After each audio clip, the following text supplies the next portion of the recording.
My mother used to say to me, lift as you climb. And even when I say those words to you now, I feel chills. Because if I climb to be Dean and Vice-Chancellor of UCR Medical School, and I'm not lifting people up, my job is for naught.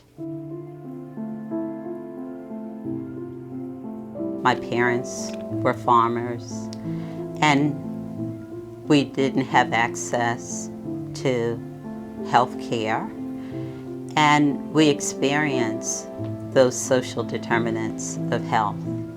And my parents placed a lot on education, even though they didn't finish high school. And because of racial disparities and, quite frankly, racism, they didn't have those resources. And my parents and others in the community were on the front line fighting to make changes. And my grandfather, whom I was really close to, he said to me, he said, I know I told you you should be a lawyer, but I really think you should be a doctor. We need doctors, and we need black doctors. We don't have them. And there was this installation of nobility that I grew up with, that I was created noble, and I could do whatever I wanted to do. So I just looked at my grandfather and said, okay, I'll be a physician.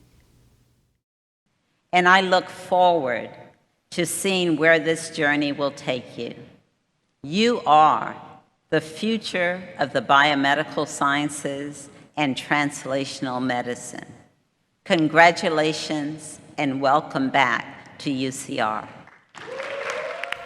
The mission of the medical school is such a unique mission: to train a diverse physician workforce and to create programs in clinical care and research to serve the people of inland Southern California, or the Inland Empire.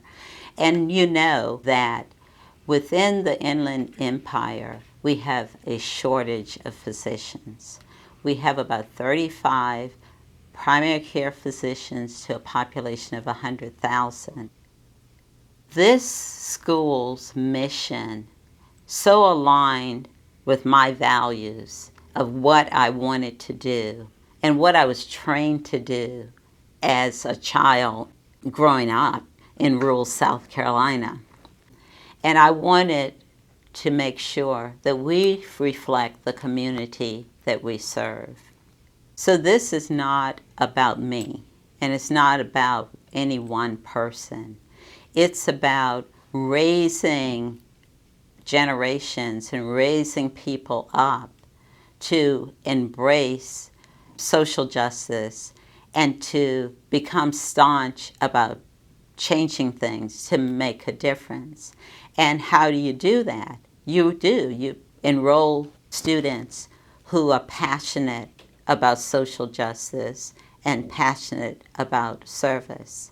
Nobody's pushing it forcefully. Oh, because about of that? healthcare workers, because this is most They health don't workers. want to get it's important more people upset. As a black female, a black woman, that you think of these things in terms of both race and gender, because there is that intersectionality. Absolutely. There. So I think black women have borne the brunt in many cases. What I'm saying is not to try to demarcate black women from white women, because we have to come together to work towards the equality of women. However, we have to have white women step up more to be their sister's keeper. And I'm talking about the keeper of women of color, too. We can't have white women to sit at the table and look around and see all white women and be satisfied. They need to have a voice at that table to ask, where are the women of color? And I'm wanting you to be intentional, to think about it. That's what we have to do. We have to be intentional to have equality, to have equity. And fast forward to COVID and seeing all the racial injustices being talked about. And some people would say, well, I didn't know this.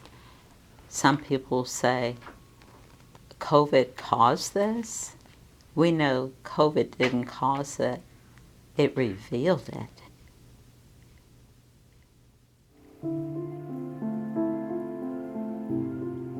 Diversity is a tool for excellence. We have to use diversity to get better. And the more diversity we have, the better we get. So I see my job as a dream job.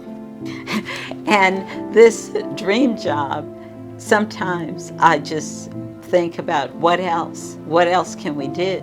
And there's just so much to be done. If I could make one thing better in the social justice arena, is for everyone to see the humanity in each other.